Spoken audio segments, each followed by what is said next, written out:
in his writings, Dogen looks at reality from 4 different points of view.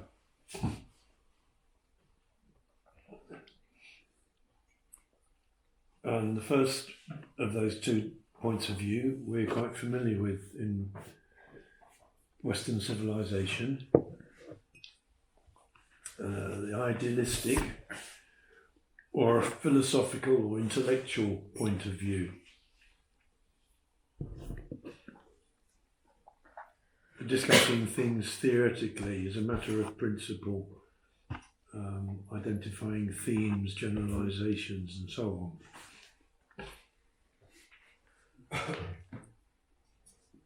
And Dogen does that in the Shobogenzo. Often at the start of every chapter, he'll lay out his philosophical viewpoint.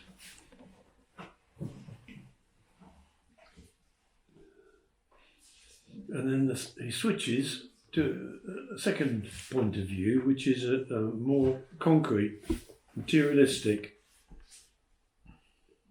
point of view. Often he'll quote stories about real people, well, ostensibly real people, masters of the past, and he uses common stories for that. So instead of talking about something theoretical, he's bringing it down to a practical level. These 2 points of view we use all the time. Our whole civilization is based on those 2 points of view. You could say philosophical point of view, or even religious, and the materialistic or scientific point of view. They're the basis of our civilization. Idealism, materialism. And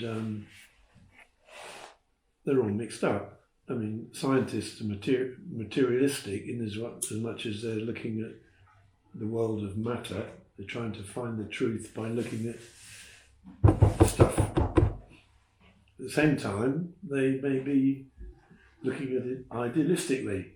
So they may be making theories.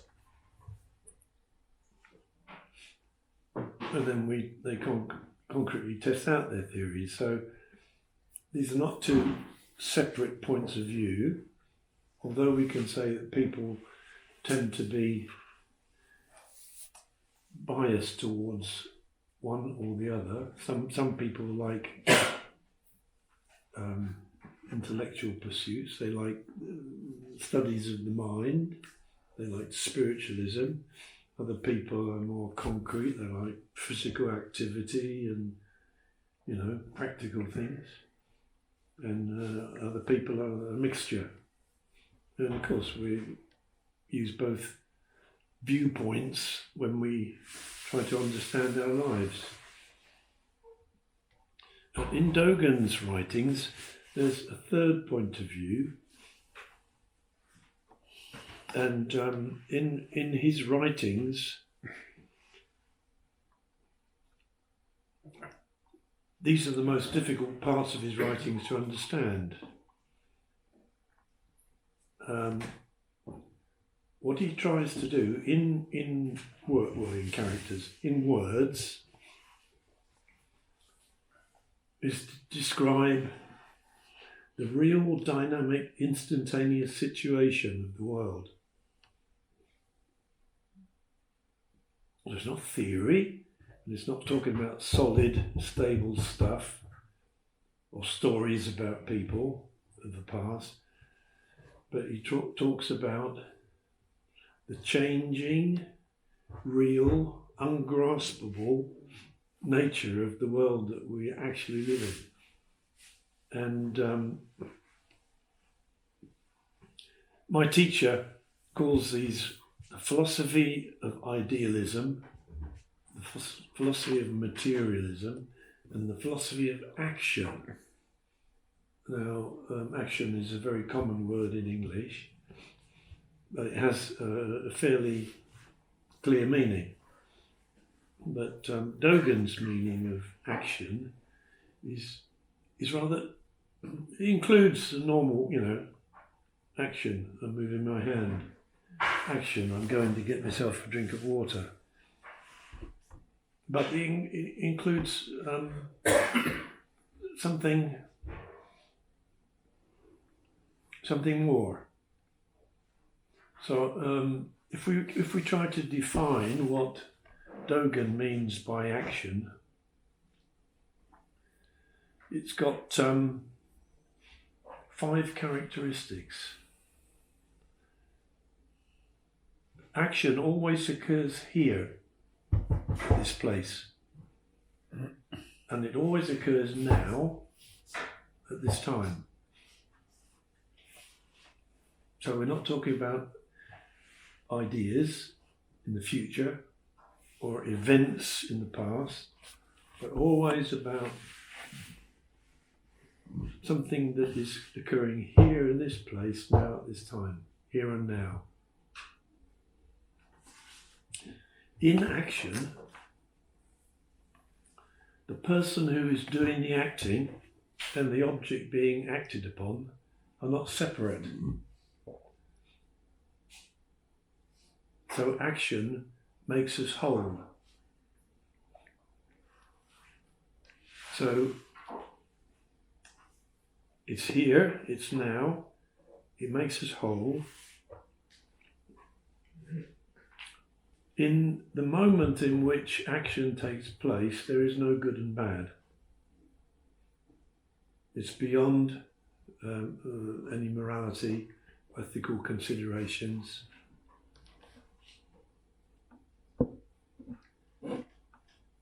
Beyond good and bad. And the 5th characteristic of action is it's impossible when acting to reflect on what you're doing. So we can't see ourselves in action. So if you want to know what action is, it's when all those things are satisfied, then in Dogen's terms, in my teacher's terms, that's action. That's Dogen's action, or the Buddha's teaching of action.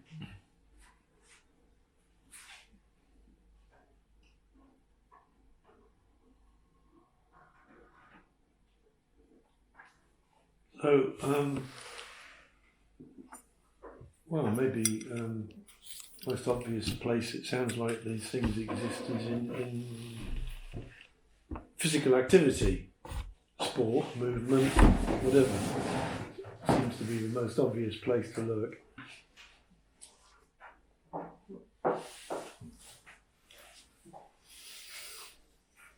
But in the history of Western civilization, there's never been a philosophy of sport. There is now a little bit, sports psychologists and many ways of studying how the body moves and how the mind moves when the body's moving and so on. So we're starting to investigate the nature of action in the West. But in Dogen's teachings, he talks, this is in the 13th century, he talks about the nature of action. And only in action is the world real.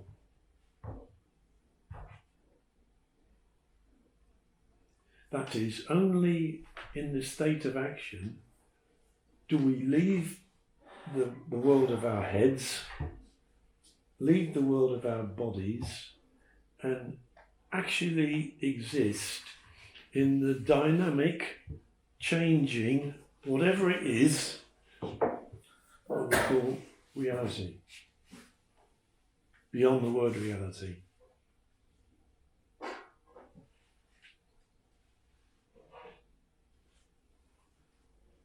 So what, okay, it's action.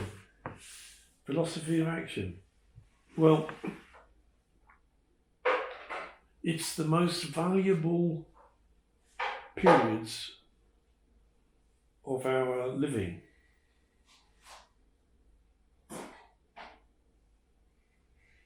The most valuable times of our life, or living, daily life, whatever, the times when we're completely here, completely now.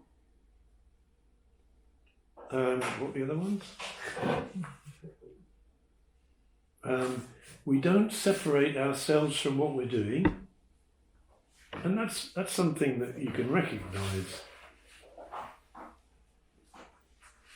And that we don't look at ourselves, we don't evaluate what we're doing at the time that we're doing it. We might do a second or a minute afterwards.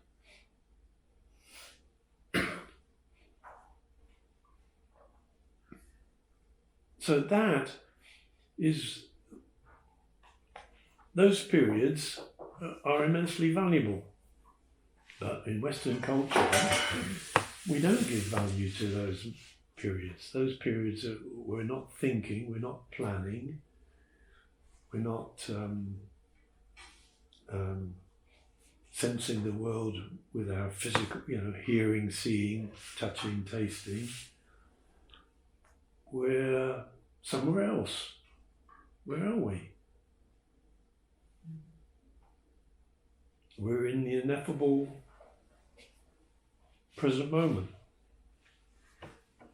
And without those experiences of being in the ineffable present moment, we can't live a balanced life. So if somebody stops you being able to act in Dogen's sense, you become very unbalanced. So for instance, somebody shuts you in a room and doesn't let you out, and you can't move around and lead your daily life. You might compensate up here, but after a while you probably go a bit nuts.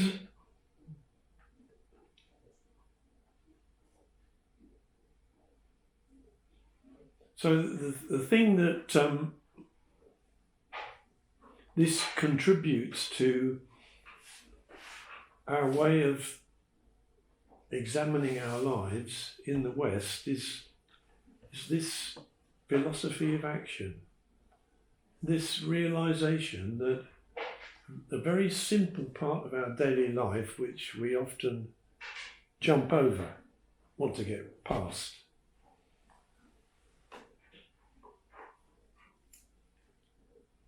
is the most essential part of our life, but we don't value it.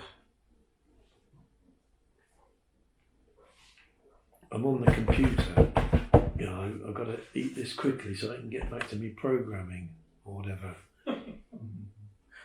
Yeah. Whereas the simple action of eating, of course, typing on a keypad is also action. But when you're typing on a keypad, you're probably thinking about what's on the screen.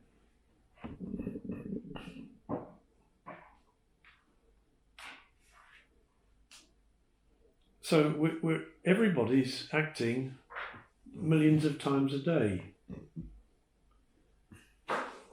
But we pass over that, we don't value it. And so we become unbalanced.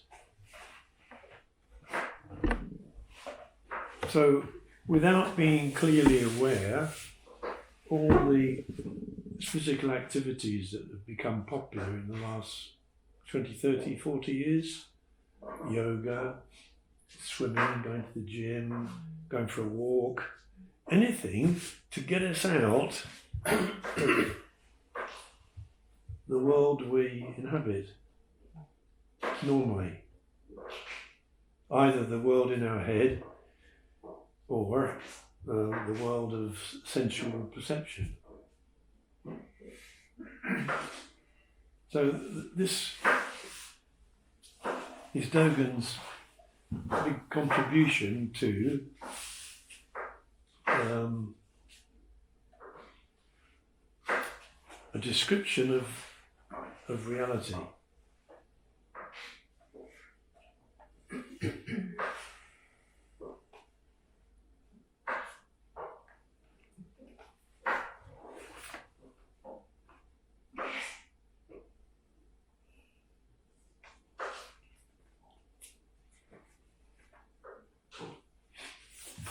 more interesting notes? I may ask, what's the difference between the first two, the idealistic and materialistic? I understand being in action and usual state, but what's the difference between idealistic and materialistic? What's the difference? Yeah. In terms of experience, human experience. If I know how the difference between wanting desperately to read a book or wanting to go out and drink some beer or have a big meal, or the difference between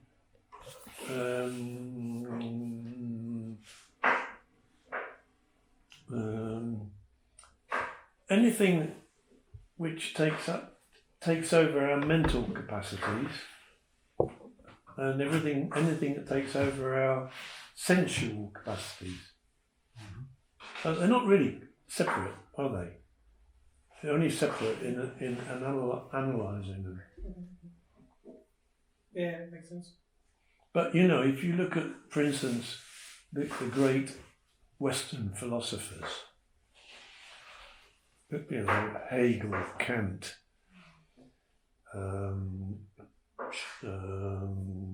what's his name? Schopenhauer.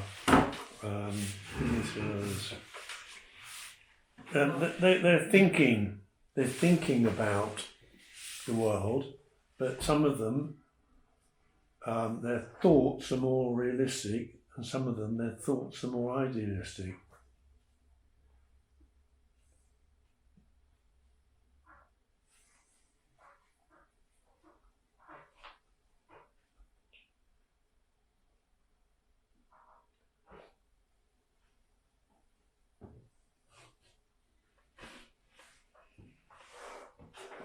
So, any advice how to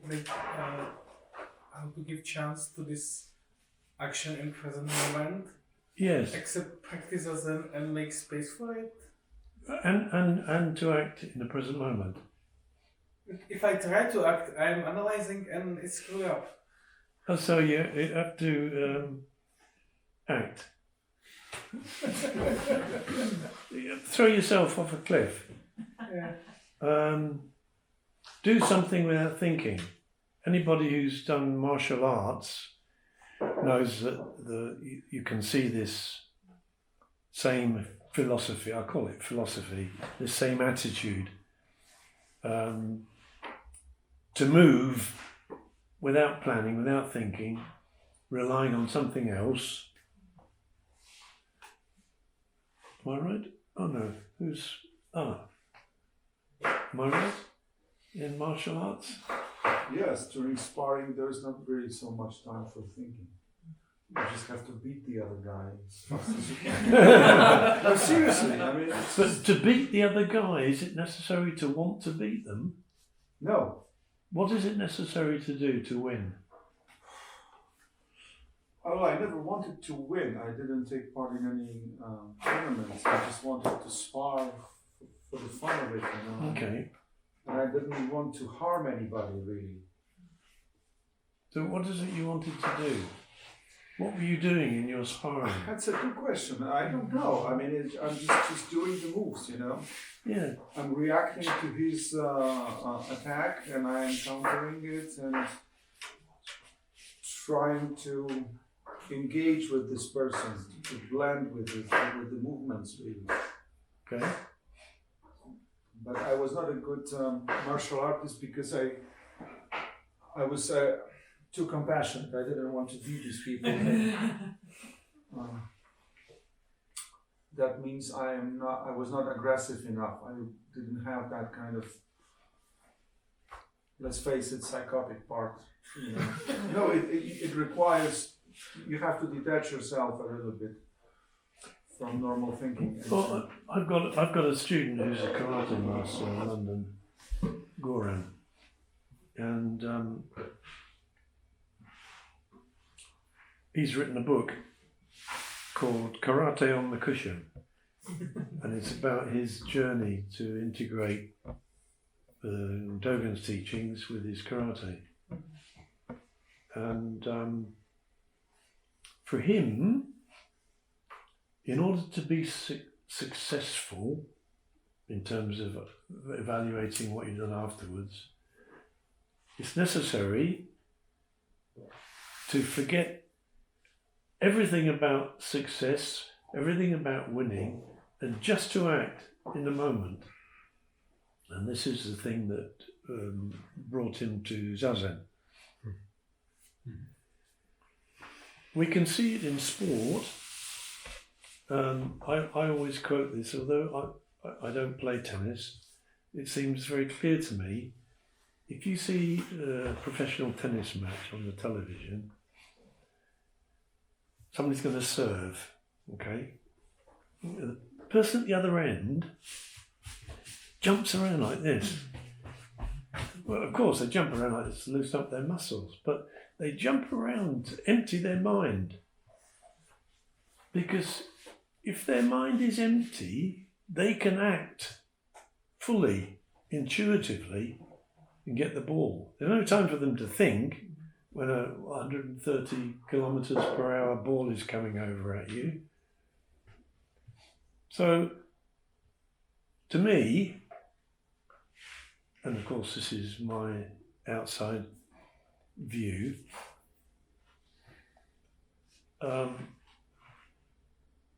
no, it's not completely.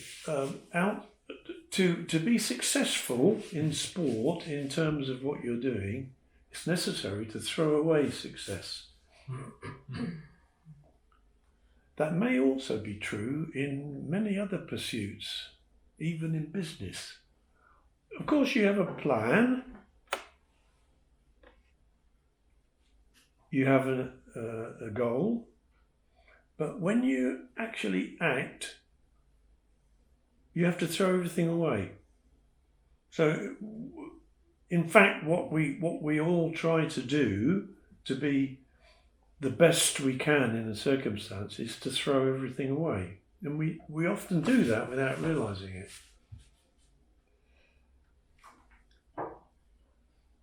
What about situations which are not this extreme? The examples you gave is something, it's extreme.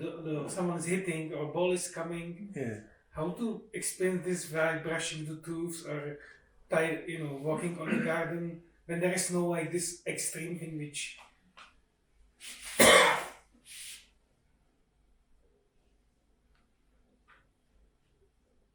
What about it? So the examples you have given, they are about some extreme situation. There's because they're clearest. Yeah. So how to experience it in non-extreme situation? I mean, most of my life, I have one experience such as this, but it was extreme situation. How to experience, because most of my life is not extreme, right? I don't fight, I don't fall usually, I don't, how to experience this action in moment without something external which pushed me to the edge in the moment, some danger. Well, you're always experiencing it. There's nothing you have to do to experience action. You're always acting. You're waving your hand about there.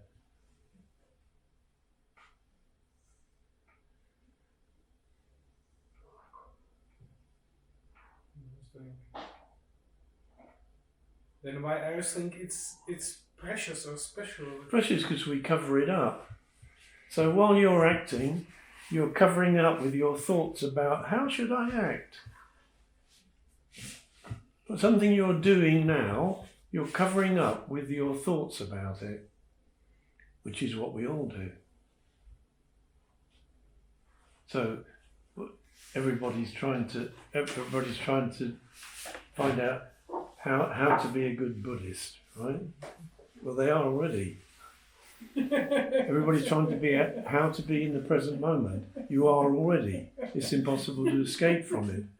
But why then are we always working out how to do it? Because we can't stop thinking about it. Now thinking covers up the simple action. And the simple action is happening all the time. You stand up, you sit down.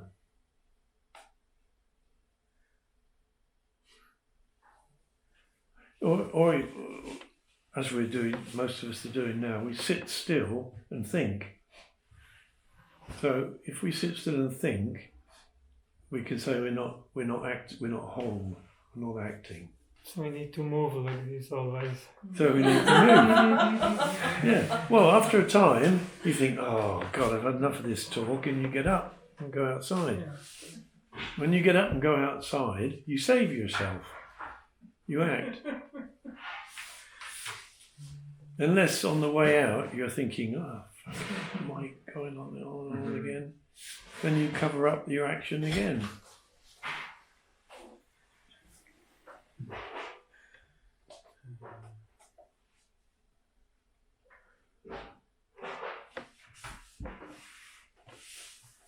So it's not a question of doing something we're not doing, it's a question of uncovering what we're all already doing and giving value to it. Mike, don't you think it helps when we stop talking? For example, I notice difference between cycling alone and just acting and feeling happy, or cycling with a friend and he keeps talking or she keeps talking. It's a completely different. Yes. Or during summer with Stefan, we were talking and sorting the wood. With Beth, we were not allowed to, or there was nothing to talk about. Yeah. We were just washing dishes. Yeah. And I could notice I'm just washing, it wasn't even dishes, just action. Yeah. I can see, so the only thing we can do is, if possible, do not talk. Then of course, stop thinking is another, just doing and not thinking too much. It helps. But not talking when it's not necessary. Then it helps to just enjoy acting. Yes. So we could have a silent retreat. However, if we have a silent retreat, many people will feel tension because they can't talk. So it's not that. Yeah. So it's silence which finds itself. But you're right. You can see people in the gym, and they're doing exercises on running next to each other, and they're doing the most valuable thing they can do to balance their bodies and mind, and then they're talking to each other, which covers it up. Nishijima Roshi on the tape this morning used the word tainted. That's a word that's used by Dogen a lot. It means not pure, not whole.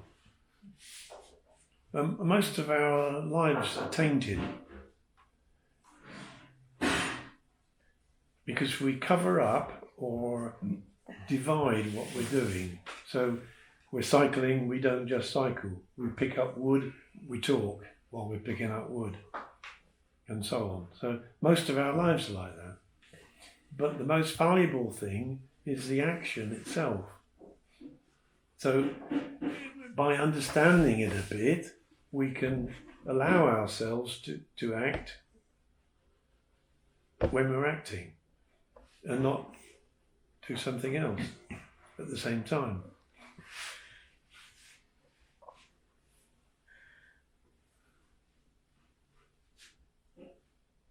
Yeah, it's true. During a completely silent retreat, people may have all kinds of feelings and tension, and it doesn't mean they are just acting. Yes, that's why I don't have silent retreats, because sometimes I used to get annoyed when people chat so much. But to have a silent retreat is the opposite. But if everybody is silent and realizes that it's okay to be silent, it's okay to pick up the wood and not talk, but we feel, we should talk, or we want to talk at the same time as something else. So that's what we do. All of us, me, you.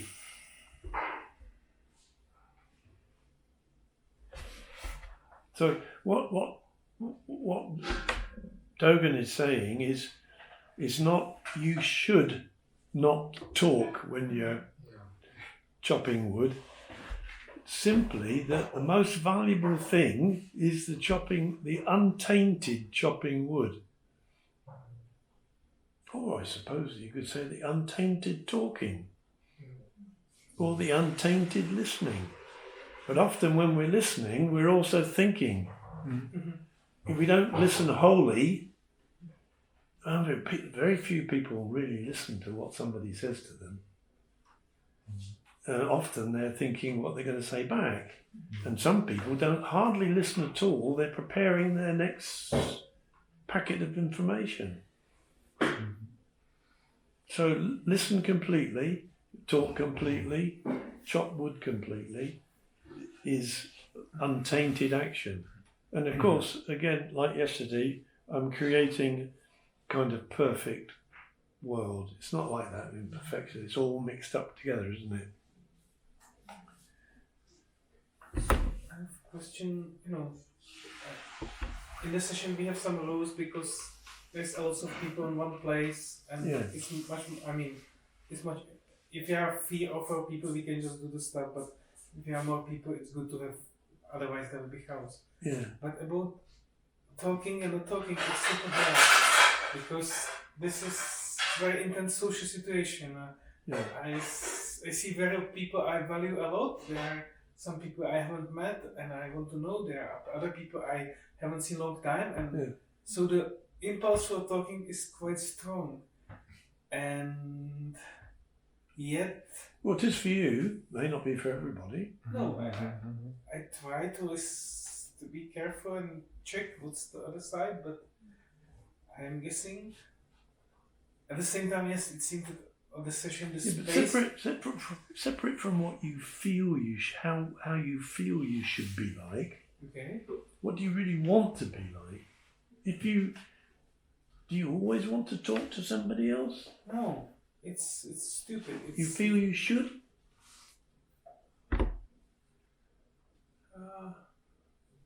I sometimes slip because probably my gut feeling is to shut up, but I'm afraid I will lose something. I have something to gain. Yes. To get to talk to someone nice. Yeah, that's beautifully put, and it speaks for all of us.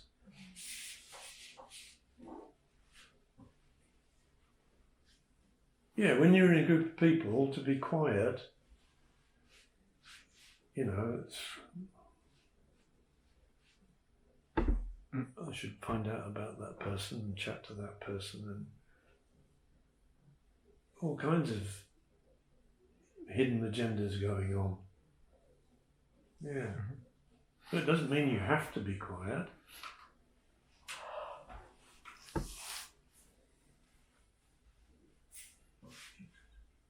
It's so easier to be on session when the silence is Monday. It's ossified, yes, but it's easier. No, I'm not saying better. I'm saying it's somewhat easier.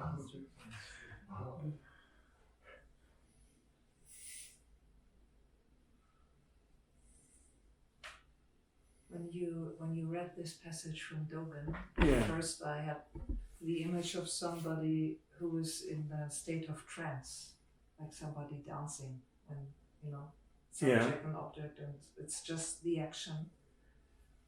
But then I thought I got it wrong, because when somebody's in a trance, they're somehow disconnected. Yes.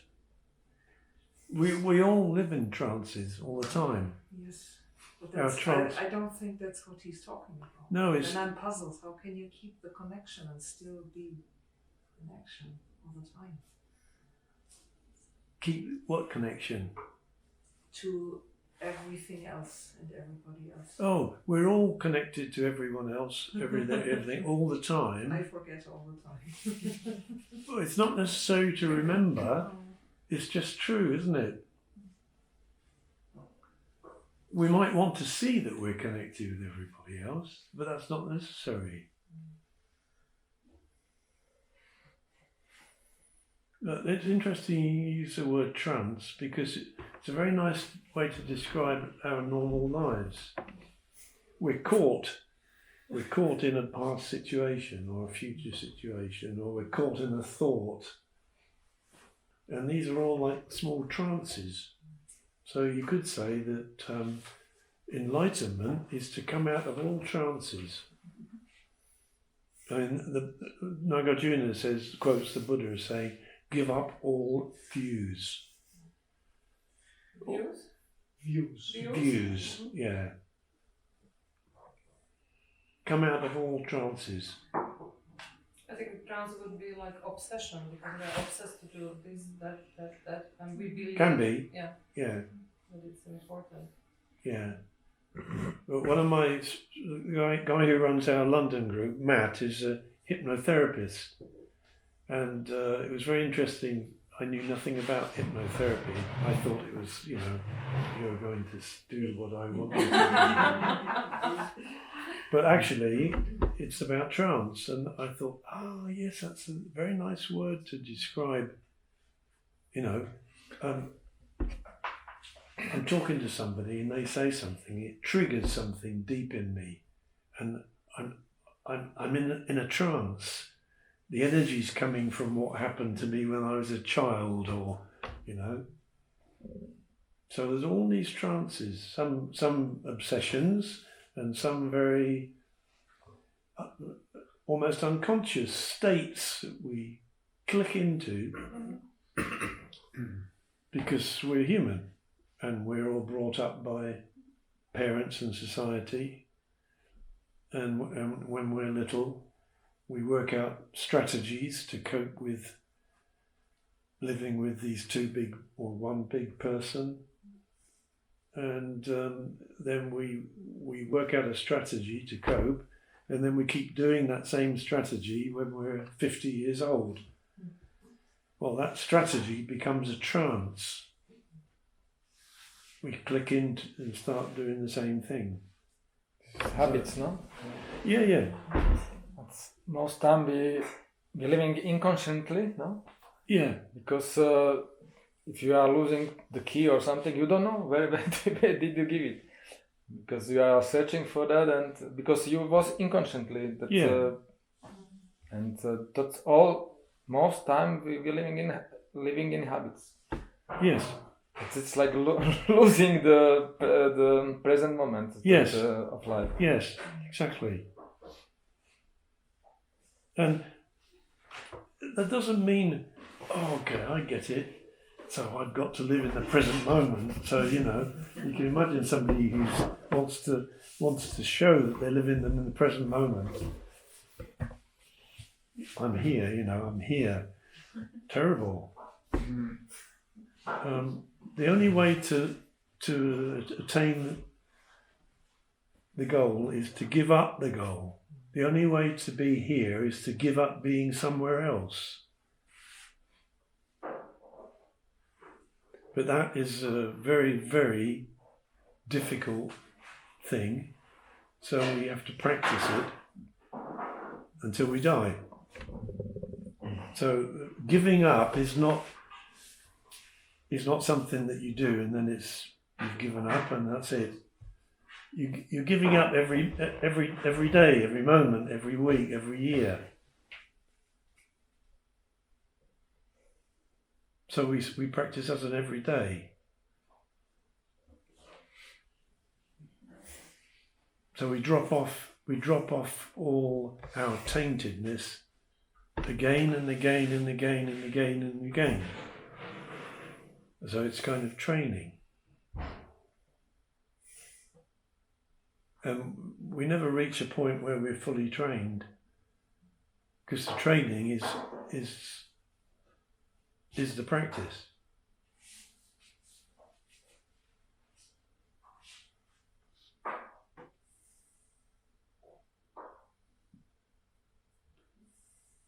You said 4 views, and so far we discussed 3. Or oh yeah, 4. I don't know.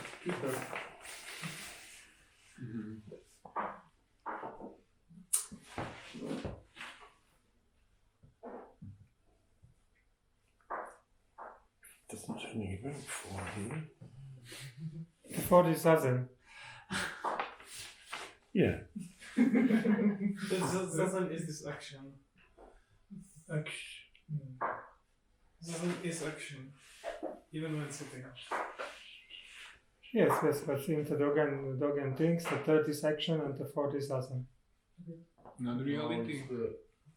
Well, in his writings, his fourth point of view is an attempt to describe reality, and he often uses poems because he was a poet. You know, it must have been inside him when he was born, I think, because his poems are amazing. So he attempts to capture reality in words, or a poem or something. And often you see the last paragraph in one of his chapters saying something very poetic, very can't find the words.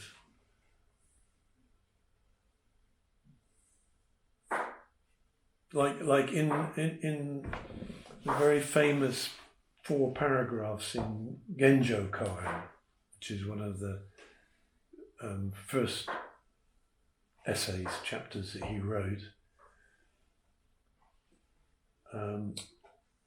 He describes these 4 points of view, and in his final statement of the 4, he says,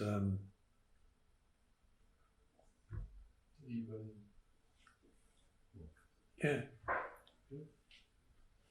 No, With the wheat. Flowers fall, even though we love them. Weeds grow, even though we hate them. And that's it. That is all. So that's his kind of attempt to say, well, you know, that's life. We're all human. We're all tainted. We're all in trances. But we can realise what life is about.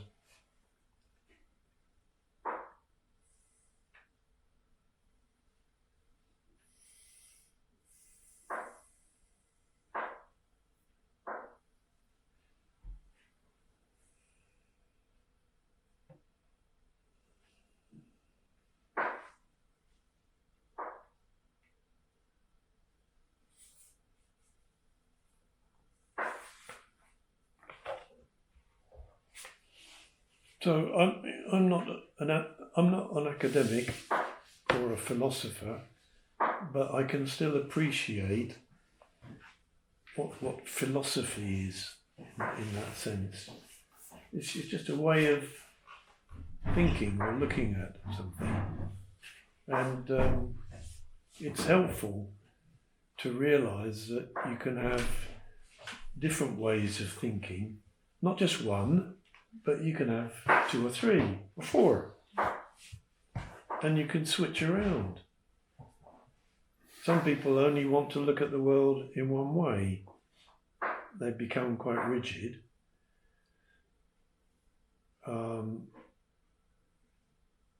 You know, they have an opinion and a belief and they won't change it.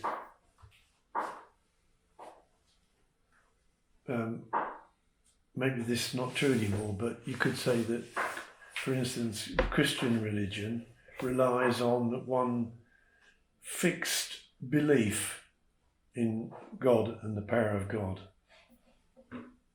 And you have to believe. Belief is all. But in Dogen's philosophy, yeah, belief, great. Doubt, yes, important. So without the 2, you can't find out what the real situation is.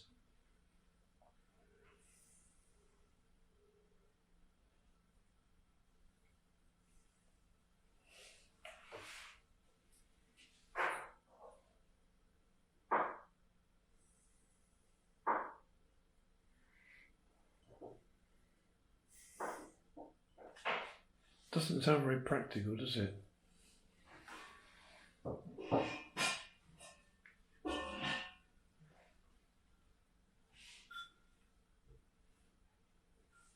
It's not a set of instructions for living. It's a description of how things are.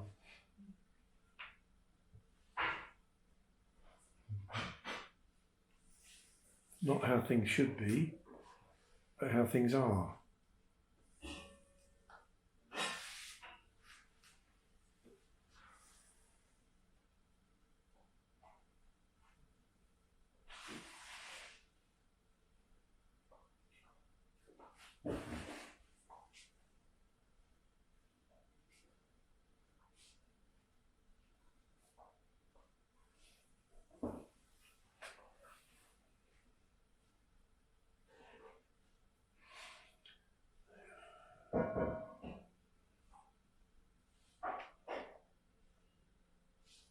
If I were a poet, I could read you a poem.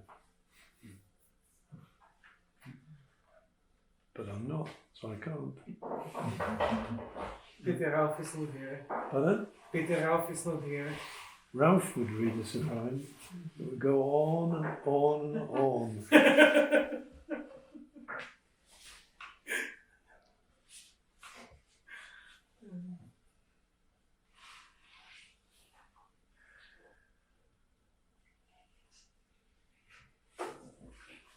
So, in order to see the way things are, and to be fully in action, we have to stop trying. At the same time, we make an effort in our lives to do whatever it is we're doing. The effort to do what we're doing now. It sounds very simple and stupid way to live, which is why my teacher took the name Gudo, stupid way. I remember I was having a problem because I was doing fencing with the guy who was doing fencing for, I don't know, 20 years. And during the first months of studying, I was just doing the fencing. Very often it finished that his sword fell off his hand, and I was shocked that I can do it. It's so simple, just forgetting that, and to admit it, because okay, he's doing fencing 20 years, so I had the whole concept in my head that he's the master and I cannot never succeed, but in fact it was very simple. But it was possible only when I completely forgot all my constructions. So it was kind of interesting experience that you just have the mirror of your mind, but happening, let's say, in this way. Yeah. Very, very typical for martial arts. It's very difficult to spar with somebody who doesn't know how to spar. What is Spar, Sparring. Sparring. And, because they don't follow the rules, they don't stand in a correct way, and the only thing to do is just to hit them hard. You know, just you have to hit them hard, because then they're frightened, and they lose their confidence, and then you can do your tricks on them. Of course, hard not meaning like that they fall, but show them that you are dominating the situation, that they should be afraid of you in some way. So this is a psychological concept today. It's fun. I will never do martial arts again in my life, because I just completely lost this. I would feel uncomfortable standing against somebody with my fists raised. You know, I completely lost this. Capacity to show my aggression. I'll send you a copy of the book written that Goran wrote, because he's quite a high-ranking karate master. What style? Goju-ryu, I think. Tough style. Your description doesn't fit with what he says. He's talking about people who are doing something that they're both interested in. Maybe one's not as good as the other, but to fight somebody who's afraid of you and is not able to spar, that wouldn't fit in as far as I can see. Well, my experiences from martial arts are very. Now, when I'm thinking of it, Yes. quite traumatic, I think. Oh well. It's just a lot okay. of fighting. It is always- called martial art. You know, arts. It's not fighting. It It's is. not. I mean, I'm not Maybe speaking that's about why you him. gave I'm up. speaking about my experiences. I'm Yeah, not yeah. saying that my experience is the only valuable, but When you spar, you're not really hitting him hard. You Yes, just you shock are. him. no, you are going full speed. Yeah, you are. But then it's full fight. Yes, it is. It's called full contact karate. That's what I did. You know. Yeah. But you know, professional MMA fighters, they do very little of the full energy fight because they will be very often hurt, one of them. Well, I had broken. Anybody who I wants- had broken bones. I had some brain Yeah. thing, like you had Concussion. Concussion. Yeah. Okay. Well, anybody who wants this book, Karate on the Cushion, it's really nice. But there may be difference between martial sports and martial arts. You are right. You are right. You are right. Just- Yes, you are right. But I also did some goju-ryu and also very tough. Mm.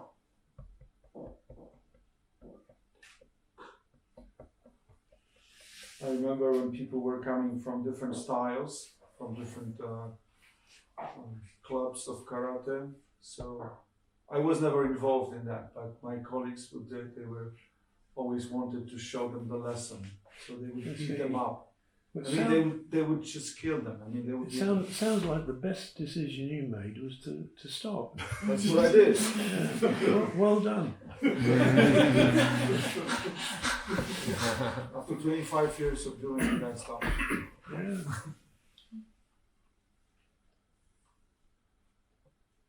Yeah, well.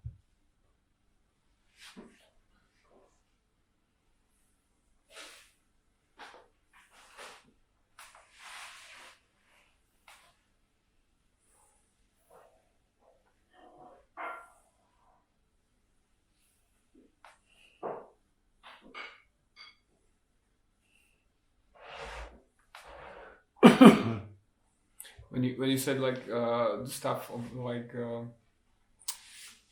people, there may be people that want to show that they are in present moment. Isn't that children? Like, you know, they value the thing, and they know they. I think they experience time differently than older person. Or if I compare me to a child, let's say 10 years old, you know, everything is magical. There's a lot of possibilities. And you know, older are boring, so isn't it like kind of experiencing like this valuing this present moment and this action, as you said? Well, we haven't pulled them out of the present fully yet. They have to do a few more years at school and so on before they become pulled out of the present. So if we don't pull them out of the present, they're in the present. I can say for the Samuel, he's waiting until the present moment is out that he gets to the display. So the current just That's right. Most valuable time is in here. Yeah. Yeah. What's going to happen to the world? Thank you. Thank you.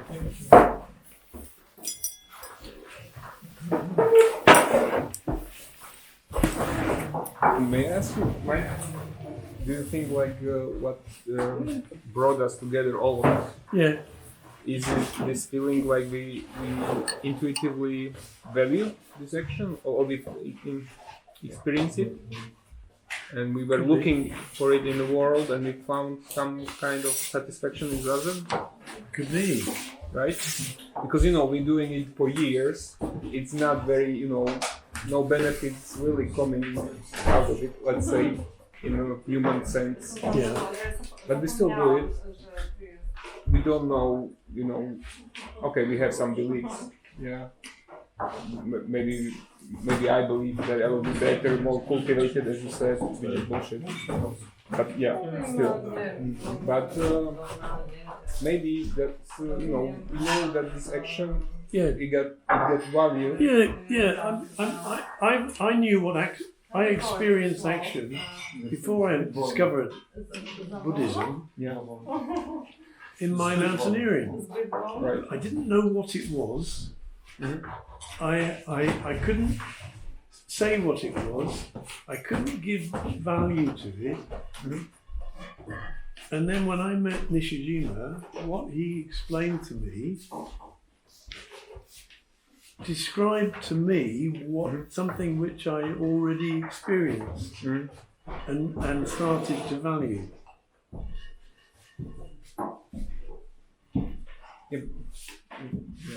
Yeah, I get it.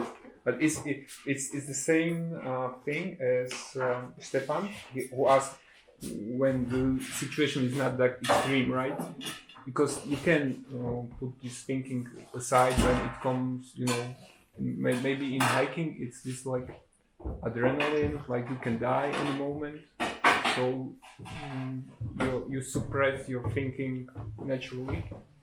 But no, it's not that. No, it's not this. No. It's something similar you experienced in Zazen? Yeah, same. That's why I started sitting. Okay. And you get it from the first time you sit? First time I sat, yeah. Lucky. Yeah, I was lucky actually. Yes, because I wasn't reading books about Buddhism or looking for Zen or anything. Just I wanted something to do at the weekend. And I went to these lectures and what Nishijima said about action, and we sat, and I thought, oh, that's just what I like, just what I value.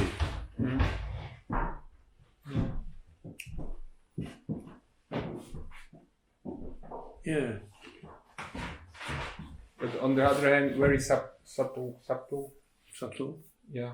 Like you cannot name it. What is it, right? Yeah. Isn't these big words like love, compassion? Isn't that? No. More you talk about it, more you lose it.